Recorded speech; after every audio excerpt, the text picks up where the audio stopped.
جزاك الله.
Yes, or now.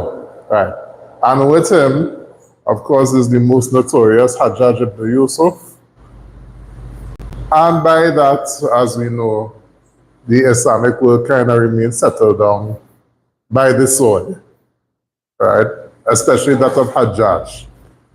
Okay, so you had the Battle of Karbala last time we were here, and you saw that Hussein radiallahu ta'ala anhu was murdered. He was basically murdered. Yazid, contrary to popular belief, did not order the murder, right? Rather, it was Yazid's general who basically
Yeah, better now.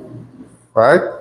So the year 64 is a pivotal year because in that year you had several changes. Not one, not two, several changes, right? Basically, you had two Khulafa died, one became a Khalifa, and then the next man had a problem with the Khalifa, right? And I'll show you how that happened basically, right? So the year 64. In that year, Muslim Ibn Uqba, after fighting the people of Medina,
right?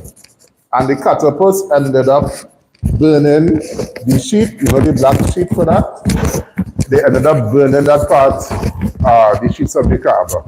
Right? And also, according to some stories, they ended up burning the roof of the Kaaba as well, part of the roof. Around Muslim. Right? So, huh? Yeah, it would have been, yeah, it wasn't made up of bricks as yet. Nah.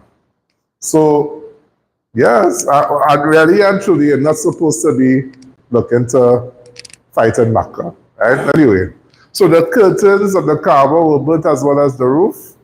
And upon hearing the news of the death of Yazid, the people of Makkah pledged allegiance to Ibn Zubair. I don't know what's going on here. I have to come on this slideshow. Yes, I'm going to end it here. Right. All right, let me see. Going down. All right. I went through that already. All right. And the people of Sham pledged allegiance to as Muawiyah ibn Yazid. Right? As Muawiyah, there's not Yazid. Yazid is dead already.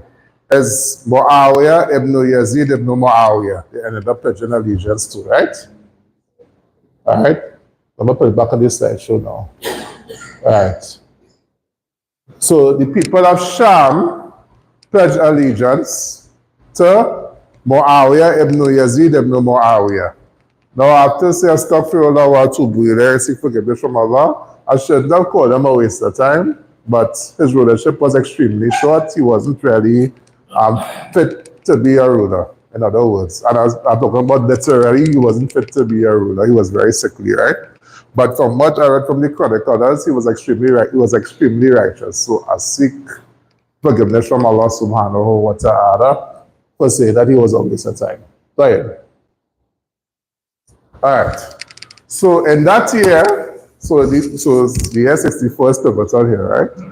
So in that year, it had two caliphs, Muawiyah ibn Yazid ibn Muawiyah and Abdullah ibn Zubayr. Yeah. Muawiyah was in Sham and the rest, everybody else basically gave bay'ah to him. But Muawiyah ibn Yazid was very young. He was like about 20 years old. Very, very, very young boy. How old are you now? Right, so imagine the Khalifa of the Muslims would have been younger than 20, 21 years old. You know, he was a ruler for a very short time. And Yazid ibn Muawiyah was a righteous youth, but his Khilafah only lasted 40 days. Right? Only 40 days, some say 3 months, but it didn't last very, very long. Right? So when he became Khalifa, he was sickly and his sickness lasted until he died, rahmatullahi alayh. And he never did anything that a Khalifa would usually do. So a Khalifa at that time, he would lead the Salah, he would lead the army, he would do different things. But basically, he couldn't function as a Khalifa because of his particular medical condition. And he died, you know, basically within a few months, right? So now the Muslim world was in a bit of a shambles, right? And now you had, out of them, so you had, first of all, Yazid died. Then Muawiyah, who's the son of Yazid, he's dead. So who's left now? Abdullah ibn Zubayr, who's a Sahabi, great companion, who is the first person, as you will see, who was born after the Hijrah. Right? So what happens is that some people see this as controversial, but Imam Suyuti, he puts this as a fact, right? That Abdullah ibn Zubayr, he was in fact the Khalifa. Understand? Because other people say, for example, that he went against the Khalifa. No, Abdullah ibn Zubayr was actually the Khalifa. Understand? Right? So this is Abdullah ibn Zubayr, right? I don't know how come it's not shown. Anyway, Rabas. Abdullah ibn Zubayr, who is the son of the great Sahabi, Zubayr ibn Awam, who is from the 10 who were promised Jannah. And likewise, his mother is Asma bint Abi Bakr, who is the daughter of Abu Bakr as-Siddiq radiallahu anhu. First Muslim to be born after the Hijrah. Right? First Muslim to be born after the Hijrah. And what happened is that the Jews were saying, nobody is going to be born to the Muslims because we did some sihr. We did some macha-pacha. You know? But it really worked out because he ended up being born a few months after the Hijrah radiallahu ta'ala anhu. Right? So when Yazid died, allegiance was pledged to him. Now, he didn't really want it in the first place, right? But people were saying that because he was a Sahabi, that he should get the pledge of allegiance. So when Yazid died, allegiance was pledged to him for the Khilafah. And all regions, we have to understand this. So this is why he is written from the Khulafa, although his reign was very short. So he is not from Banu Umayyah or the Umayyad dynasty, but he is seen as a legitimate Khalifa because everybody pledged allegiance to him. Right? Makkah, Medina, all the regions, Makkah, Medina, Iraq, Yemen, Khurasan. Right? Khurasan is what they call Mawara and Nahar, meaning that after Iraq, they would call all their Khurasan. Right? They call all their Khurasan. So they pledged allegiance to him. And when Muawiyah ibn Yazid died, the people also pledged allegiance to him from Sham and also from Egypt. Right? So everybody, they joined together to be under the leadership of Abdullah ibn Zubayr in the year 64. Right? So everybody, everything was looking good, right? And one of the projects he set to do was to rebuild the Kaaba according to how Ibrahim alayhi salam built it. So how the Kaaba is right now is not built according to the Qawaid of Ibrahim. And the Prophet sallallahu alayhi wasallam wanted to do it, but he said that, that if it wasn't that they were new to Islam, I would have built it according to the way of Ibrahim alayhi salam. So it has the Kaaba and it has the kind of the kind of thing like the kind of arch in front of it. The original Kaaba was not just a cube; it was all there was seen as the Kaaba as well. So when you go inside that particular arch, it's like you're praying inside the Kaaba, right? So what happened is that Ibn Zubayr, one of the things that he wanted to do was actually build the Kaaba according to that. When, as you will see in the reign of not Marwan ibn Abdul Malik ibn Marwan, when he came back again with the catapults, they actually one of the missiles, well, not missiles we have nowadays, actually hit the Kaaba and basically broke it up. He built back the Kaaba as it was known. And he said that if he knew that Abdullah ibn Zubayr was going to build like that, he would have built it back like that. Right? But Labas. Right? So up to now we have the Kaaba according to the cubical form, but not according to the form that Ibrahim alayhi salam built it. Okay? So that was one of his projects that he wanted to do because the Prophet sallallahu alayhi wasallam, he wanted to do that as well. So, and this is where it gets kind of tricky here, right? So Marwan ibn Hakam, remember that name? Right, he was the man that all of Banu Umayyah was going to in Medina to seek shelter with. So what happens with Marwan now? He was going to pledge allegiance to Abdullah ibn Zubayr. Right, he saw everybody pledging allegiance, and he said, okay, good, alhamdulillah. Although his, by the way, he wasn't a direct descendant of Abu Sufyan, right? But he was from Banu Umayyah, okay? So he probably said to himself, okay, well, that's it. I'm going to Abdullah ibn Zubayr to pledge allegiance as well to show that I'm with him and the Muslim world will be united. But Allah subhanahu wa ta'ala knows best, right?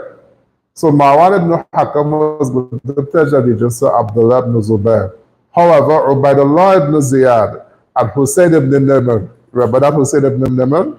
The same fellow who carried the catapults to Makkah, burnt the court of the Kaaba, and come with his catapults. And yeah, that same guy was fighting Abdullah ibn Zubayr. Kept coming at Marwan to accept the pledge of allegiance. Why is that? Why you think? Why you think Hussein ibn Nimr especially, and Ubaidullah ibn Ziyad especially? Remember these two creatures, right? I call them creatures. Ubaidullah ibn Ziyad was responsible for what? The killing of who? Hussein. Right. So that evildoer number one. Right? Of course, we had evildoer number two, Musa ibn Uqbah, he done that already. Hussein ibn Nimr, what did he just do when he was coming back from Makkah? He was fighting who? Iowa. So, these two knew that would have been the end of them. Understand? These two knew that if only Abdullah ibn Zubayr takes the rulership, they God for good. It's over for them. Because he would make sure and get revenge for Hussein. Radiallahu ta'ala anhu. He'd make sure and get revenge for Hussein, number one. And Hussein ibn Nimr, oh God, you're not fighting already. Bye-bye to the world kind of thing, you know? Yeah, yeah, you know, so they was covered next. Although I feel that he might have pardoned Hussein ibn Nimr, but as for Ubaidullah, he was a dead man. Yeah, right? He was a dead man, you know, as good as dead. Now, they came to Marwan ibn Hakam. Why? And he was on his way, you know, he was on his horse going on his way to go to Abdullah ibn Zubair in Makkah and to pledge allegiance and to say, okay, my hand is in your hand, that is it, the buyer is yours, the rulership is yours. So they kept coming at Marwan to accept the pledge and to say that to the Arab, you are the boss of the Arabs, you are the head of the Arabs, you know, you go to leave off the kingship of Banu Umayyah for these people and to the rest of it. And they would do so and so to Banu Umayyah. You see what they doing?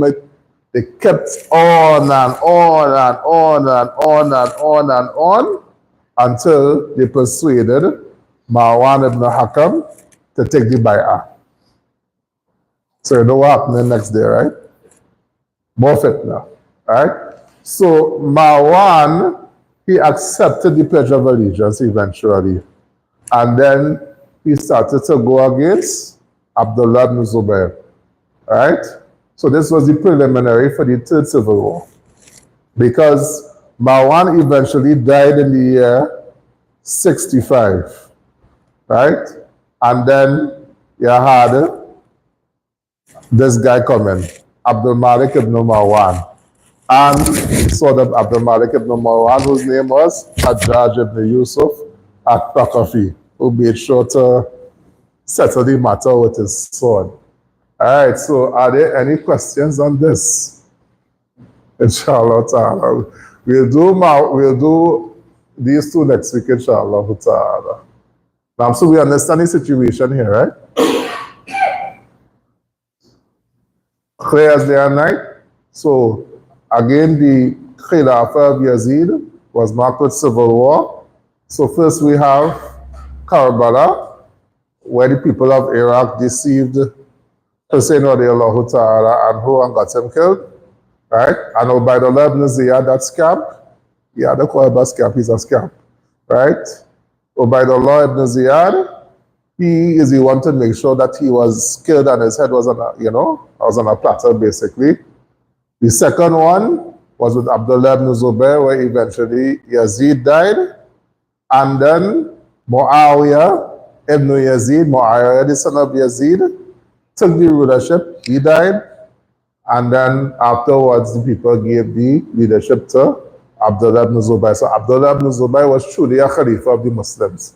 For the short while that he was Khalifa, until Abdul Malik ibn Marwan, after Marwan ibn Hakam took back the leadership. Well, not took back the leadership, he wasn't the Khalifa yet. But he basically, put his army together to fight against Abdullah ibn Zubair. And his son now, with Hajjaj and whomsoever else, they ended up taking back the rulership and bringing it back to Banu Umayyah. Right. Are there any questions? Yeah. Well, Hajjaj was all over. The first mission that Hajjaj was sent to, as we will see, was to Abdullah ibn Zubair. And he came back with the catapults and ended up doing what he did. I think up to this day, when we hear Hajjaj, we don't shake our heads. Yeah, we don't think he did one thing good though, which was put the vowels for the Quran, but that's about it. Well, I mean, that's a big deal, if you think about it, but other than that, he was far from being a saint.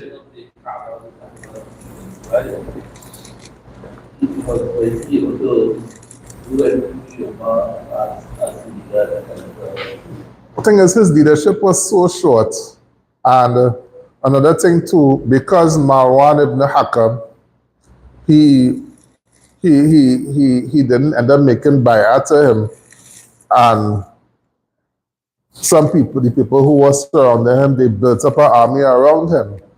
He had to keep busy with with Marwan, and then afterwards with Abdul Malik, who's the son of Marwan, right? So what happened in these years, it still had, like, it still had a lot of rumblings, it still had a lot of fitna. That's after the years of Muawiyah. So say Muawiyah died in the year 60, between 60 and 65, you will say it had civil war between the Muslims.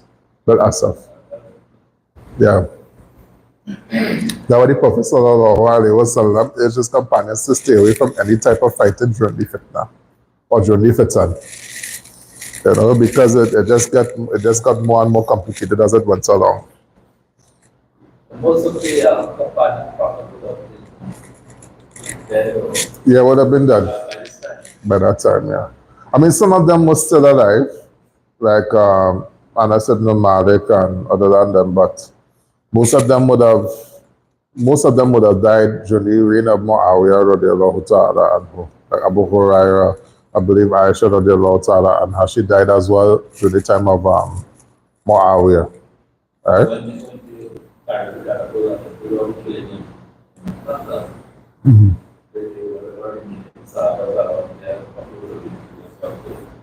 I mean some, but not every single one.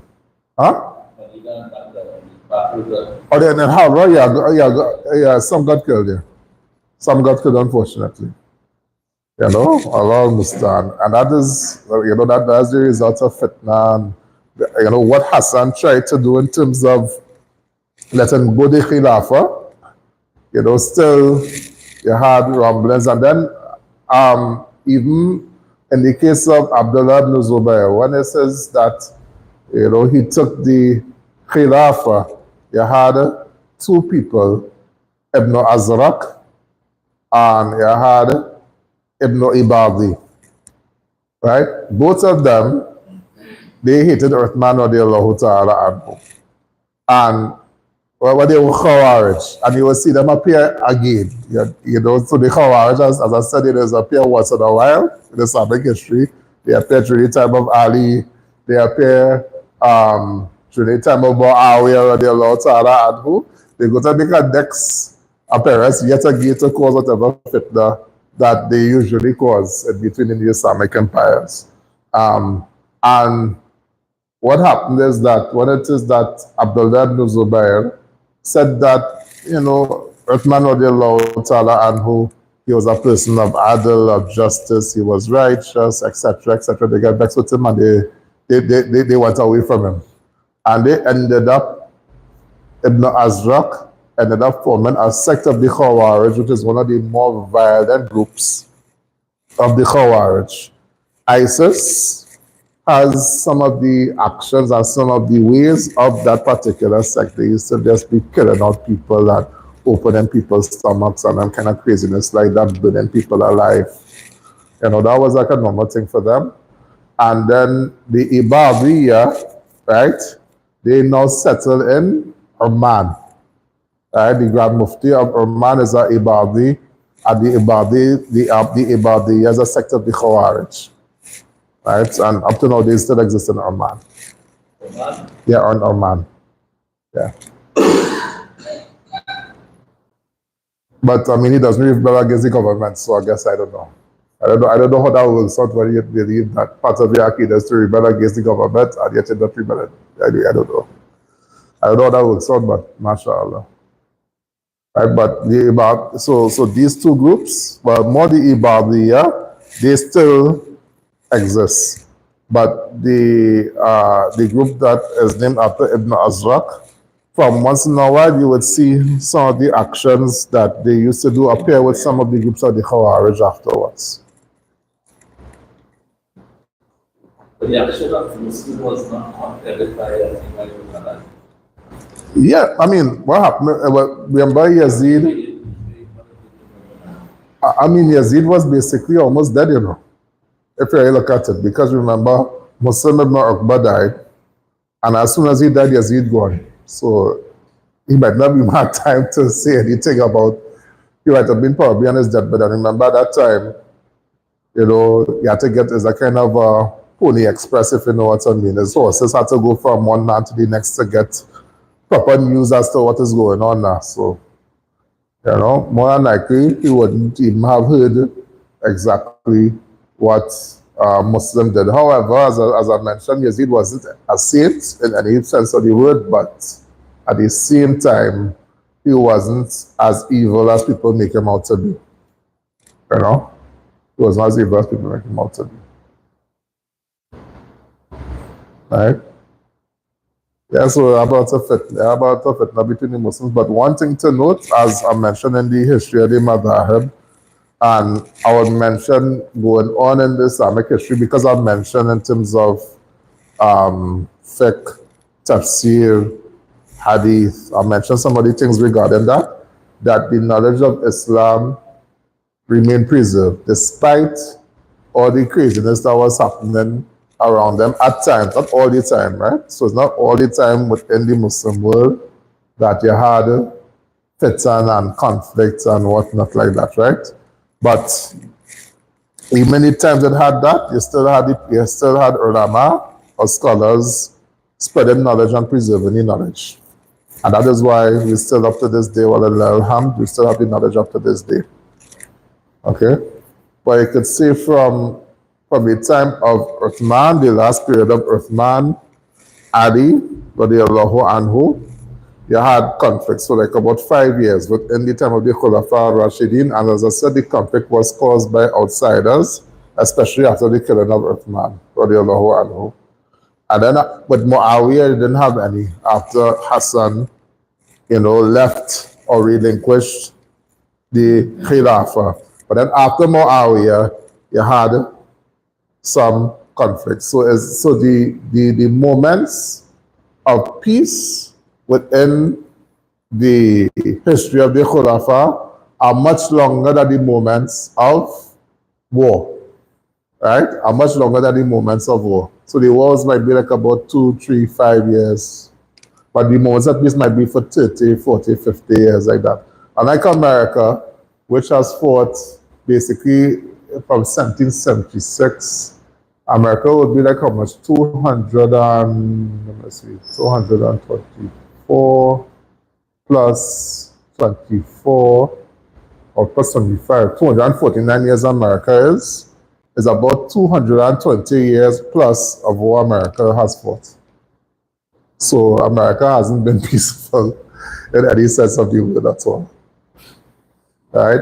Because you have the American War of Independence, then you have the war against the Barbary pirates of Morocco, then you have the War of 1812, you have the Mexican War, you have the Civil War, you have World War I, you have World War II, you have the Korean War, you have the war in Vietnam, you have the Gulf War, then you have the so-called war on terror, the war against Iraq and Afghanistan. America is fighting all the time. America is fighting all the time. And England wasn't, they weren't far behind either. So, I mean, when you're talking about Dominion and Siasa and whatnot, it has a lot of wars in between. So, for example, especially with Western Europe, between, it always had one Western Europe for some reason. Had 100-year war of the Roses and all them kind of things like that. The other 100 years war between France and England. Imagine for 100 years they fighting, right? And especially when they got colonies in the Caribbean, there was war every minute. When they finished fighting the Spanish, they started to fight each other. So it's just British versus Dutch, Dutch versus French, British versus French, French versus Dutch. It was all kind of thing going on, basically. Right? I would say that the only periods of peace Europe really had was when the Congress of Vienna, right, in 1814, 1815, after the Napoleonic Wars, Europe had a relative period of peace. Right? They were not fighting, they wasn't fighting each other. Which kind of led up to World War I. World War I, they had a short peace, and then they had World War II after. And that was the Congress of Versailles, where they made Germany pay for everything. But yeah, I can say from World War II until relatively now, you can say Europe itself, Western Europe, hasn't been a war zone.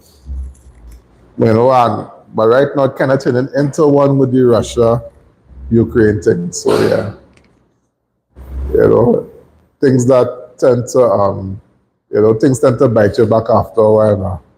Understand. Any other question?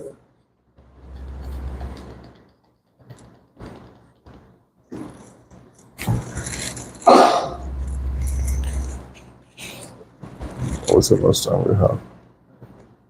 I sent poetry, alhamdulillah. No other questions so far, inshallah ta'ala. Huh?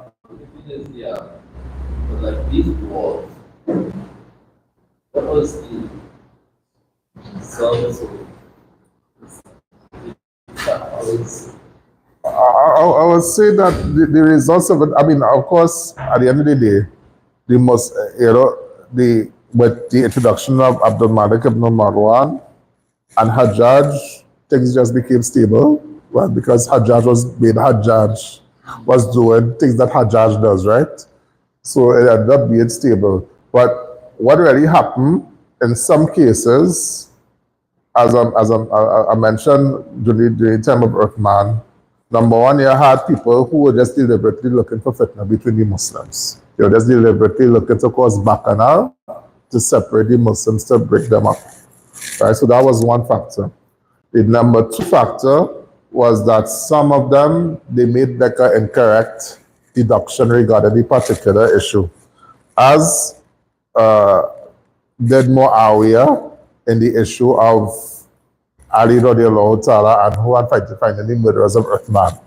Right? So that everybody, all these scholars agree that that Muawiyah radiallahu ta'ala anhu made a mistaken judgment regarding that.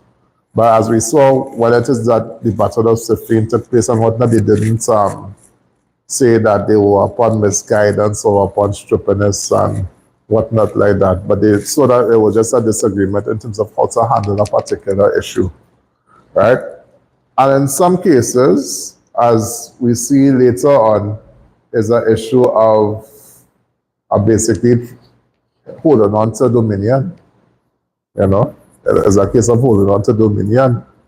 You know, people are people that at the end of the day, people are people, you know? So that is some of the cases, but the two main ones, I would, number one, you had people within the Ummah who were hypocrites who just wanted to break up the Muslims and cause mischief. And the second main reason was that people made incorrect judgments regarding certain issues now. These are the two main things. was Marwan against Marwan against Abdullah ibn Zubair, and well, not Marwan, sorry. Abdul Malik ibn Marwan. Marwan died very early, actually, right? But we're going to focus on Marwan a little bit in the next one. But he was really a Khalifa. He more had an army that went against Abdullah ibn Zubair. Because as I said, after the persuasion of Ubaidullah ibn Ziyad and Hussein ibn Nimr, yeah, but he didn't really want it, but after the persuasion, he was like, okay, yeah, I should really go back and get it because, my yeah, they were pressuring. So Abdullah ibn Zubayr, exactly. Understand? And as I said, they had their reasons, they had their personal reasons because they want to save themselves. They know that, but especially Ubaidullah, he know that his name is not if Abdullah ibn Zubayr, if he took allegiance to Abdullah ibn Zubayr. But as we see, Marwan ibn Hakam, he really wanted to unite the Muslim world, in truth and in fact. And Hussein, he might have been excused, as I said, but then again, he might not have been excused, so, he was taking that chance.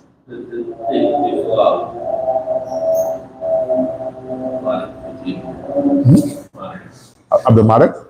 All right, listen.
Right.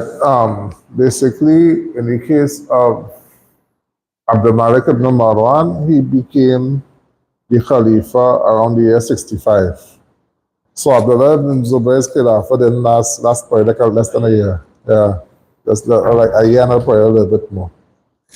So that, but then again, he was dealing with Abdul Malik's father. So that caused some problems. Yeah. Yeah, Marwan ibn Hakam. Yeah. Well, as I mentioned, Ubaidullah ibn Ziyad and Hussein ibn Nimr, they were up to no good.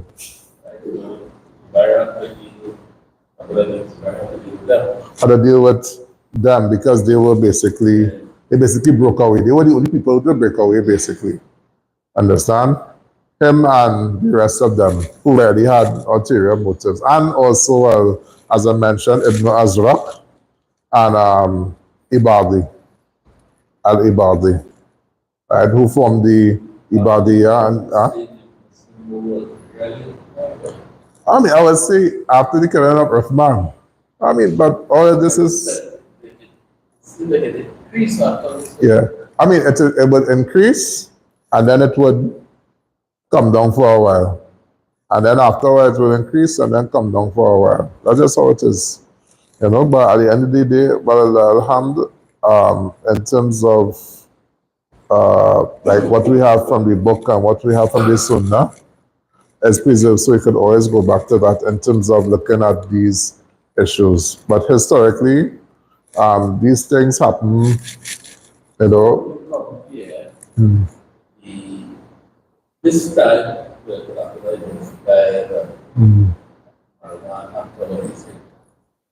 that time to our present situation. All right. To extrapolate to lead that into our situation. In our situation, I would say, is that, well, number one, the Muslims are divided into different nation states.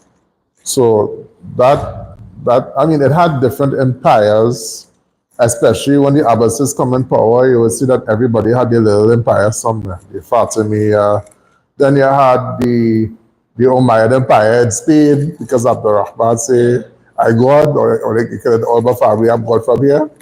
You had whoever was wherever, they basically cut off their little piece for themselves, kind of thing, basically, right? So you had empires, spotted all over the world, although they would know that the main empire was the one that ruled the Hijaz, Makkah, Medina, basically, right? Um, so even the Ottoman Empire, the Muslim world wasn't like one in other words then. You had the Sokoto Empire, you had the empire in the Maghreb, you had empires all over. You had the Mughal Empire even during that time of the Ottoman Empire. So it wasn't like one super empire. But generally, I would say that it would have had a kind of a understanding, in other words, then. Now, what happened is that when, after World War One, well, the British started to rule India from the 1800s, but after World War One, when they separated the Muslim world into different states, you had this one ruling this state, this one ruling that state, this one ruling the other state, and everybody basically, everybody who have a state, they have a statement that two men can't live in the same hole, right? So everybody have a different state, and everybody kind of competing for influence. I would say now, yeah, that was deliberately planned. I mean, that was the yeah. Exactly. That was what you call it. It was the Sky-Speaker Agreement. The British ambassador and the French ambassador, British ambassador being Skies, French ambassador being Pico, they sat down and they did what they did basically. So what happens is that as a result of that, because remember the British promised Hussein, right? Amir Hussein, who was the Amir of Medina, our Amir of Makkah, sorry, promised him to rule the whole Muslim world once they cooperate with us. They get rid of the Ottomans. He get rid of the Ottomans and the British, as per usual, they didn't keep the promise, right? Right, but by that time the Ottomans were kind of like the sick man of Europe and yeah, there's what Lawrence and thing. Lawrence was the super spy. He came in the ranks and he said, this, that. But even Lawrence writes in his memoirs, he was very angry at the British and he kind of died alone after that. No. He was very angry at the British that they didn't keep the promise and thing. And yeah, basically they used them and thing. And they used him because he genuinely believed that they were actually going to give them and So they used it. yeah. Well, how you put about the Saudi regime giving them peace. So Well, the Saudi regime was more, what do you call it? Was more Ibn Saud. That was in 1902 when they raided, like they were exiled in Kuwait for a while, and they raided like the place of Ibn Rashid in Najd. And then from there, they said they get power over the Hijaz. Now, what happened is that when the Saudis came, the British and Saudi, what happened is that the Saudis promised that they would not get into World War One at all. They're not getting on any side, not fighting with nobody, right? And they kept their pledge, and that's how they ended up ruling the Hijaz, because they kicked out Hussein and whomsoever else out of the Hijaz. That's why they're in Jordan right now. So the descendants of Hussein are in Jordan. Okay? So what happened is that basically it was Emir Hussein who fought with the British, and that's how the Muslim were divided. Now, what the disappointment people had with Ibn Saud is that they were hoping that Ibn Saud would go forth and conquer everywhere else from the British. And he was like, I fighted nobody. We go build a nation, and that's it. Because we had no place, we had nothing, we had no ammunition to fight the people. Right? So that's how basically that they were formed. Right? That when it is that they conquered these parts of Najd and the Hijaz and whatnot, now the Saudi state was far larger. It even extended to Iraq. That was the second Saudi state. But it ended up getting broken up and dissipated and whatnot. And the era, what they call now, is the third Saudi state. Right? But what happened is that because they remained neutral in World War II, and they said, look, we're not fighting anything, they ended up with the Hijaz itself, because the Ottoman Empire was already going on. Yeah, there's all kind of stuff going on. But inshallah ta'ala, I hope this era proves to be a good era for the Muslims, just saying some positive things. Trump see all kind of strippiness. I see Saudi, Jordan, Egypt, and other Muslim countries, they say they reject what Trump said. But I mean, he doesn't just talk anything that come out his head. He say he want Greenland, he want Canada. He kind of crazy, you know, Trump. He want to take back the Panama Canal. I mean, Trump doesn't say anything that come out of his head. So I know, I mean, people was like, he want to do the Israeli plan and this and that, but I don't personally take on Trump. He was the same man who called